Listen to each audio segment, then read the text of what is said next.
আগের বছর বেশ শখের বশে তৈরি করেছিলাম আমার এই দেবী প্রতিমাটিকে।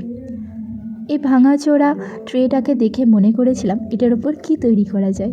তারপরে মনে হলো সামনেই আসছে সরস্বতী পূজা, তাহলে দেবীকেই এখানে আমি স্থাপন করব।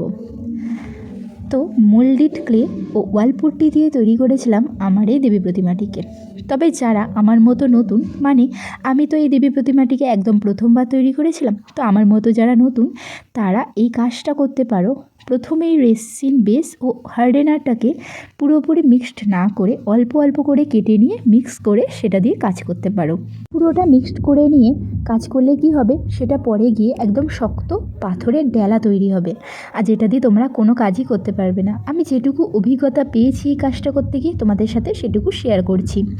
আর আমি এখানে সম্পূর্ণ কাজটা দেখাতে পারিনি, কারণ এটা আমার একদম প্রথমবার কাজ ছিল, তো ভিডিওটা অনেকটা লং হয়ে যেত।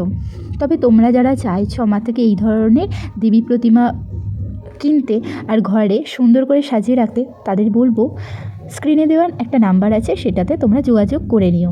আমি এই ধরনের মূর্তি এখন তৈরি করি। তোমরা হয়তো কেউ বা দেখে থাকবে আমি কুলোর ওপরে একটা লক্ষ্মী ঠাকুর তৈরি করেছি। হ্যাঁ, সেটা আমি বিক্রয় করার জন্যই তৈরি করেছিলাম। তো তোমরা চাইলে আমার সাথে যোগাযোগ করতে পারো, আমি এই ধরনের মূর্তি তৈরি করে থাকি। আর এই পুরো ভিডিওটা আমি বেশ কয়েকটা পার্টে বিভক্ত করেছি, তো তোমরা চাইলে সেগুলো দেখে আসতে পারো। আর আমার কাজটা কেমন লাগলো সেটা জানিও।